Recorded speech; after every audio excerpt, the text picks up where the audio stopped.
Guys, आज हम बात करने वाले हैं इलेक्ट्रोमैग्नेटिक इंडक्शन टॉपिक से। सो जैसा कि आप जानते हैं कि फिजिक्स का पेपर जो है सीबीएसई का वो 6 मार्च को है, तो उससे रिलेटेड हम सारे टॉपिक्स जो है कवर कर रहे हैं अपनी वीडियोस में। तो आज का हमारा टॉपिक है इलेक्ट्रोमैग्नेटिक इंडक्शन।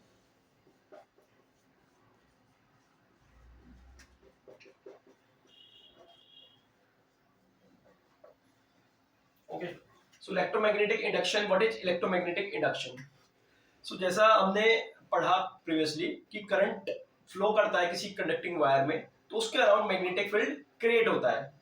सो इसी तरीके से साइंटिस्ट ने जो है एक्सपेरिमेंट किए। तो फैराडे नाम के एक साइंटिस्ट थे, उन्होंने एक्सपेरिमेंट किया कि अगर हम मैग्नेटिक फ्लक्स को मान के चलो एक करंट कैरिंग कॉइल है, ठीक है, मींस मतलब इनिशियली एक कॉइल है, इसमें से अगर जो मैग्नेटिक फील्ड जो आपका पास कर रहा है, ठीक है, दिस इज बी वेक्टर और area vector is n cap. If both this area vector and b vector are in same direction, then angle between them is 0. तो थीटा हो जाएगा यहाँ पे 0। तो मैग्नेटिक फ्लक्स जो है वो यहाँ पे कहीं आ जाएगा आपका b vector dot a vector equal to b a cos theta. Theta की वैल्यू यहाँ पे 0 है, तो वो इक्वल हो जाएगा b इंटू ए। तो जैसे मैग्नेटिक फ्लक्स जैसे ही हम इसमें से पास करते हैं, ठीक है, तो फैराडे ने एक्सपेरिमेंट किया कि जैसे ही हम किसी एक कॉइल में से मैग्नेटिक फ्लक्स की वैल्यू को चेंज करते हैं, तो उसके अंदर एक ईएमएफ इंड्यूस होता है, जिसकी वजह से एक इंड्यूस करंट उसमें फ्लो होना शुरू हो जाता है, ठीक है। तो इसी फेनोमेना को हम बोलते हैं इलेक्ट्रोमैग्नेटिक इंडक्शन। तो इलेक्ट्रोमैग्नेटिक इंडक्शन बेसिकली एक फेनोमेना है जिसमें क्या होता है कि हम किसी भी कॉइल के से जो एसोसिएटेड जो मैग्नेटिक फ्लक्स होता है उसको चेंज करते हैं, और उसकी वजह से उसके अंदर एक इंड्यूस करंट फ्लो होना शुरू हो जाता है। It is called electromagnetic induction, ठीक है। सो नेक्स्ट इसमें हम बात करने वाले हैं आज फैराडेस लॉ की। तो there are two Faraday's law. So अब हम डिस्कस करने वाले हैं फैराडेस लॉ को। तो फर्स्ट लॉ जो है फैराडेस का, फर्स्ट लॉ बेसिकली जो है ईएमआई के फेनोमेना को ही डिस्क्राइब करता है यहाँ पे। तो ईएमआई बेसिकली क्या है कि अगर हम किसी भी एक कॉइल से अगर मैग्नेटिक फ्लक्स को चेंज करते हैं, तो उसके अंदर एक इंड्यूस ईएमएफ हो जाता है due to change in magnetic flux,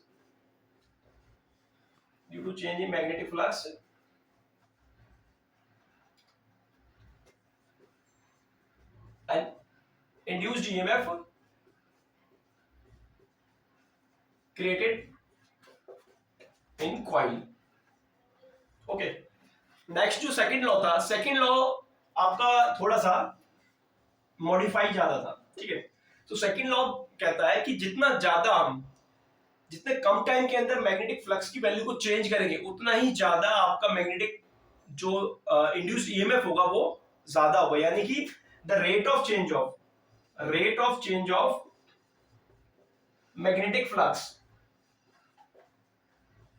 magnetic flux को जितना जल्दी हम चेंज करेंगे, ठीक है, यानी कि rate of d phi by d t is directly proportional to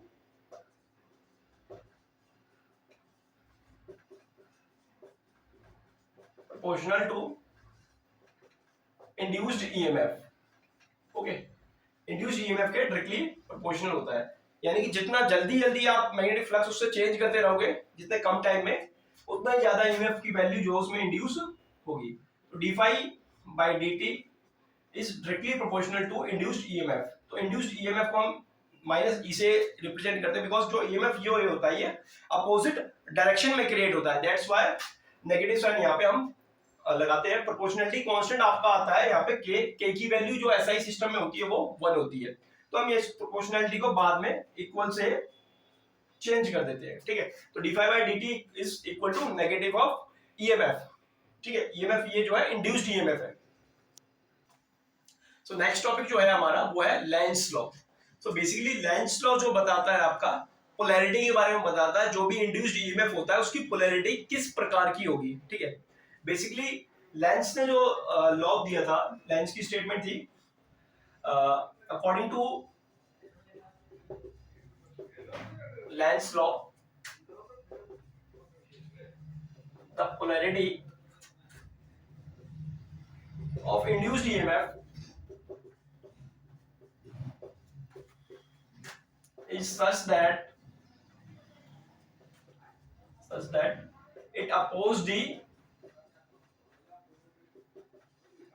change in flux, means magnetic flux, oppose the change in magnetic flux. Okay, तो इसने कहा था कि जो मैग्नेटिक फ्लक्स जो चेंज हो रहा है, इसके चेंज को की जो इंड्यूस्ड ईएमएफ की पोलैरिटी होती है वो अपोज करती है. बेसिकली इसका आप समझ सकते हो जैसे एक कॉइल है और यहाँ पे एक बार मैग्नेट है, नॉर्थ पोल है, इसका साउथ पोल है. अगर हम इसके नॉर्थ पोल को इसके नजदीक लेके आते हैं, ठीक है, तो जो इंड्यूस्ड ईएमएफ होगा और जो इंड्यूस्ड करंट की जो डायरेक्शन होगी इसके अंदर, वो इस प्रकार से होगी कि वो भी क्या करेगी, वो भी नॉर्थ पोलैरिटी यहाँ पे शो करेगी. बिकॉज यहाँ पे जो पोलैरिटी यहाँ पे बन जाएगी, ये बन जाएगी नॉर्थ पोलैरिटी.